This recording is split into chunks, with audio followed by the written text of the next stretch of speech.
আমরা এখন বর্তমান ভারত চ্যানেল থেকে বুড়োশিবতলা দুর্গাপূজা কমিটি মণ্ডপে আজকে দুর্গাপূজা কমিটির উদ্যোগে পুজোর প্রাক্কালে ছোটদের আঁকা প্রতিযোগিতা আয়োজন করা হয়েছে। বিভিন্ন এলাকা থেকে ছোটরা এসেছে আঁকা প্রতিযোগিতায় যোগ দিতে। এখানে উপস্থিত রয়েছেন প্রেসিডেন্ট সুনীল গাঙ্গুলি, দুর্গাপূজা কমিটির চিফ পেট্রন আছেন লক্ষ্মীকান্ত সেন, আছেন যুগ্ম সম্পাদক সুরজিৎ ঘোষ, শুভ্রজিৎ মুখার্জি, আরো অনেকে। পুজো কমিটির অন্যতম সম্পাদক সুরজিৎ মুখার্জিকে অনুরোধ করছি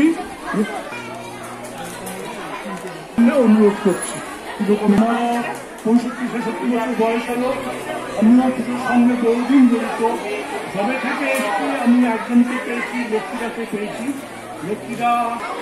লক্ষ্মীকান্ত সেনকে বলছি যে এই পুজো ইতিহাস সম্বন্ধে বা পুজো কমিটি পুজো করতে যা কথা বলার, এটা লক্ষ্মীকান্ত সেনকে আমার কথা বলার জন্য অনেকক্ষণ ধরে বলতে হবে। 70 বছর, আমার বয়স প্রায় 80 হয়ে এলো। আমরা আজকে যাই হোক, যারা এসেছে অনেক দূর দূর থেকে এই অঙ্কন প্রতিযোগিতা অংশগ্রহণ করবেন। এই মুখটা ঘোরানো হয়েছে গঙ্গার দিকে, অর্থাৎ পূর্ব মুখে। বিশিষ্ট চিকিৎসক গৌতম গাঙ্গুলি স্বাস্থ্য সচেতনতা সম্পর্কে এখন বক্তব্য রাখছেন। প্রতি বছরের মতন যে এবছরেও জনসচেতনতার একটা অনুষ্ঠান ডাকা হয়েছে, স্বাস্থ্য সচেতনতা করার যে আমাদের প্রতি বছরের প্রোগ্রাম, সেটার মতন এবছরও সেটা হচ্ছে।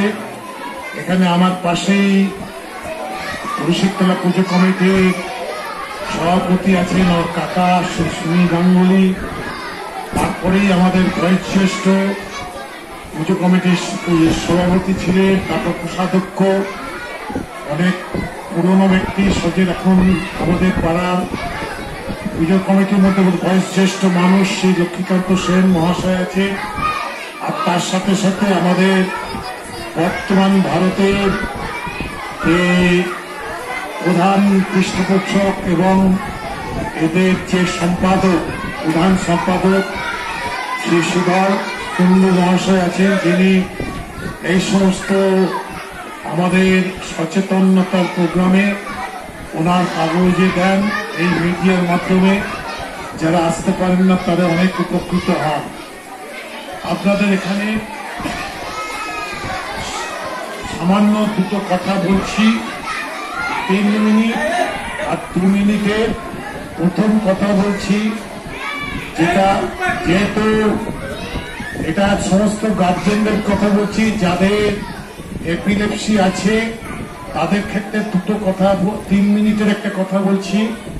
প্রথম কথা হচ্ছে, সবাই আমরা জানি এপিলেপসি একটা উপসর্গ বা লক্ষণ, কোন রোগ নয়। আগের যে সামাজিক ব্যাধি বলে যে একটা প্রবাদ বাক্য ছিল, ভ্রান্ত ধারণা ছিল, সেটা এখন উঠে গেছে। কিন্তু অনেক সময় আমরা দেখি এপিলেপসি রোগী যারা আছেন তার বাবা মারা বলেন, আমার ছেলে মেয়েকে ওষুধ খাওয়াচ্ছি, কিন্তু আমার ছেলে বা মেয়ে, আমাদের রোগী খিচুড়ি করছে না কেন? এই প্রথমেই যে কোনো বাবা মাকে বলি, আমাদের কতগুলো দেখতে জিনিসটাকে খোঁজ করা উচিত। প্রথম কথা হচ্ছে, এপিলেপসি ওষুধটা খাচ্ছে কিনা আমাকে দেখতে হবে। ওষুধের পাওয়া যাচ্ছে কিনা দূর দূরান্তে, গ্রামাঞ্চলে অনেক সময় যখন ওষুধটা আনতে বলে দেয় দোকানদার, হয়তো 3-4 দিন বাদে আনলো। অনেক সময় পয়সার অভাবে মানুষ ঠিক মতন কিনতে পারেন না। অনেক সময় দেখা যাচ্ছে যে ধরনের এপিলেপসি, ঠিক সেই ধরনটাকে আমরা চিহ্নিত না করে এপিলেপসির ওষুধ দিচ্ছে, সেটা সেখানে কাজ করছে না। অনেক সময় দেখা যাচ্ছে যে রকম খিচুড়ি হচ্ছে, সেই খিচুড়িটা এপিলেপসি নয়, আমাদের মানসিক রোগ থেকে আমরা এটাকে বলি একটা মানে একটা কনভার্সন রিয়াকশন বলি, যেটা মানসিক রোগ থেকে খিচুড়ি হয়, যেটা ঘন্টার পর ঘন্টা হয়ে যায়। এই সমস্ত জিনিসগুলোকে আমাদের একটা লক্ষ্য রাখতে হবে।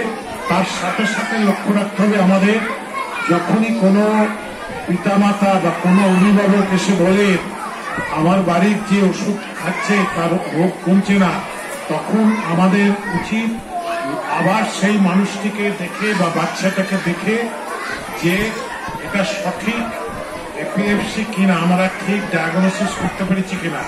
ভুল হতেই পারে, সেটাকে আমরা দেখার পর একে একে এই জিনিসগুলো আমরা খোঁজ করবো, ওষুধ সেই মতন পাওয়া যায় কিনা। তার জন্য আমাদের বলতে হবে ওষুধ শেষ করার 4-5 দিন আগেই ওষুধের দোকানে বলে রেখে দেওয়া ওষুধটা নিয়ে আসুন যারা দূরে গ্রাম অঞ্চলে থাকেন।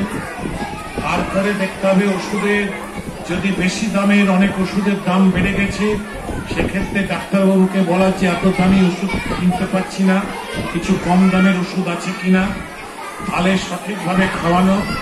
আর ওষুধটাকে ঠিক মতন খাইয়ে যেতে হবে, ওষুধটাকে বন্ধ করা যাবে না, এইগুলো দেখতে হবে। তবে ওষুধের কোনো পার্শ্ব প্রতিক্রিয়া হলে সেইখানে ডাক্তারবাবুর সাথে যোগাযোগ করতে হবে।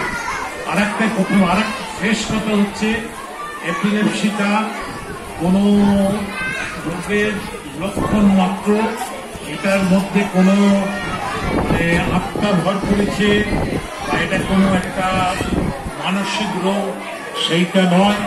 এটা মনে রাখবেন, যার এপিলেপসি আছে একটি মেয়ে বা ছেলে সুস্থ সবলভাবে বড় হয়ে উঠতে পারবে, পড়ালেখা করবে, খেলাধুলো করবে, একটি বিবাহযোগ্য মেয়ের বিবাহ হবে এবং সে মা হতে পারবে। মা হওয়ার যে আনন্দ সেটাকেও সে উপভোগ করতে পারবে, চাকরি বাকরি করতে পারবে। এখন গাড়ি চালানোর ক্ষেত্রে নিষেধাজ্ঞা আছে, সেইখানে আমাদের ইন্ডিয়ান এপিলেপসি অ্যাসোসিয়েশন একটা টিম করেছে 8 জনের, যে টিমের মধ্যে আমি আছি। আমাদের সারা ভারতবর্ষে সেখানে আমরা সরকারের কাছে, কেন্দ্রীয় সরকারের কাছে আপিল করেছি এবং যে যাদের এই এপিলেপসিটা আয়ত্ত আছে বা রাত্রির থেকে খালি রাত্রিদের মধ্যে হয়, পৃথিবীর বিভিন্ন দেশে তাদের আইনের তাদের যে উদাহরণ দিয়ে আইনজ্ঞের পরামর্শ অনুযায়ী আমরা ভারতীয় সরকারের কাছে আবেদন করেছি, কারণ তারা যেন গাড়ি চালাতে পারে। কারণ এখানে অনেকেই দেখবেন বর্তমান যুগে কাজ পাচ্ছে না, এই কাজ না পাওয়ার জন্য অনেকেই লুকিয়ে গাড়ি চালায়। আমি 2-3 জনকে জানি যারা গাড়ি চালায়, বাস চালায়, এবং তাদের যদি ঠিক মতন আমরা চিকিৎসা করি, তাদের যদি আমরা আয়ত্তে থাকে এপিলেপসি, তাদের যদি আমরা গাড়ি চালাতে বলি, তাহলে কিন্তু একটা সংসারও বাঁচতে পারবে এবং রোজগার করে কিনতে পারবে। এই জন্য আমাদের একটা অল ইন্ডিয়া কমিটি করা হয়েছে। এই কমিটির আমরা গত 1 বছর 3টে মিটিং করা হয়েছে, করে সমস্ত সরকারি যে সমস্ত ট্রাফিক থেকে আরম্ভ করে স্বাস্থ্যমন্ত্রী, আইনমন্ত্রী, প্রধানমন্ত্রী এবং আমাদের রাষ্ট্রপতির কাছেও আবেদন করা হয়েছে, যেন এ বিষয়ে সুচিন্তিত অভিমত তারা দেন এবং এই বিষয়টাকে নিয়ে ওরা চিন্তা করেন।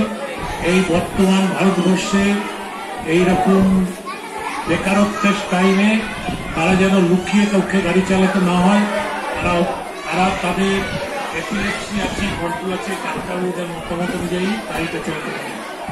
এই বলে এপিলেপসি নিয়ে আমার কথাটা শেষ করছি। এরপরে মাথা ব্যথা নিয়ে 2-3টে কথা বলব। এবং মাথা ব্যথা 90% প্রতিটা সময় পয়সা খরচ করে ডাক্তার কাছে যেতে পারবে না। কথায় কথায় মাথায় সিটি স্ক্যান, এমআরআই করা সম্ভবপর নয়। সুতরাং আমি 2টো কথা বলছি। কখন মাথার যন্ত্রণা হলে আপনি ডাক্তারের কাছে বা নিকটস্থ স্বাস্থ্যকেন্দ্র বা হসপিটালে যোগাযোগ করবেন। মাইগ্রেনটার সম্বন্ধে বলি, মাইগ্রেন হচ্ছে এক ধরনের মাথা ব্যথা, কোনোদিন ডান দিক, কোনোদিন বাঁ দিকে হবে, কখনো মাসে 1-2 মাসে একবার হয়, সাধারণত কম বয়স থেকে হয় 45-50 বছর অবধি। তাতে কথা বলবেন যে মাথাটা দপদপ করছে, আমার আলো পছন্দ হচ্ছে না, আওয়াজ পছন্দ লাগছে না, সেন্টের গন্ধ, কোনো গন্ধকে পছন্দ করছি না, মনে হয় অন্ধকার ঘরে শুয়ে থাকি, একটুতেই বিরক্তি ধরে যায়। কিন্তু এই মাইগ্রেনের মতন কিছু কিছু মাথার যন্ত্রণা হয়। কখন আপনি ডাক্তারবাবুর কাছে যাবেন? যদি মাথার যন্ত্রণা এত ভয়াবহ হয় যে মাথার যন্ত্রণায় আমার মনে হয় মাথা ফেটে চৌচির হয়ে গেল, তখনই মাথার ডাক্তারবাবুর কাছে বা হাসপাতালে নিয়ে যাবেন। যদি মাথার যন্ত্রণা জ্বরের সাথে শুরু হয়, যদি মাথার যন্ত্রণার সাথে ঘাড় শক্ত হয়ে যায়, যদি মাথার যন্ত্রণার সাথে খিঁচুনি হয়, যদি মাথার যন্ত্রণার সাথে আমার চোখে দেখতে অসুবিধা হয়, যদি মাথার যন্ত্রণার সাথে আমার একটা দিক ভঙ্গু হয়ে যায়, অবশ্যই সেক্ষেত্রে আমাকে মাথার হসপিটাল বা ডাক্তারবাবুর সাথে যোগাযোগ করতে হবে। আর একটা সামান্য মাথা ব্যথা হলে একেবারে বাচ্চা, একেবারে বয়স্ক, 70 বছরের ঊর্ধ্বে যতই কম থাকুক, আমাকে গুরুত্ব দিতে হবে। এবং সে মাথার যন্ত্রণা যতই কম থাকুক, যদি কারোর ক্যান্সার হয় বা ক্যান্সারের সে ওষুধপত্র নেন, খান, অথবা কারোর কিছু আমাদের শরীরের প্রতিরক্ষা ক্ষমতা কমে গেলে কিছু রোগ হয়, সেই সমস্ত আমাদের শরীরের ইমিউনিটি কমে যাচ্ছে, অনেক কিছু রোগ হয়। যদি শরীরের ইমিউনিটি কমে যায়, কিছু কিছু বিশেষ রোগ হয়, সেটা যদি থাকে তাহলে সেক্ষেত্রে কিন্তু ডাক্তারবাবুর কাছে নিয়ে যেতে হবে। এগুলোতে ফেলে রেখে দেবেন না, কারণ একটা ছোট মাথা ব্যথা একটা জীবনহানি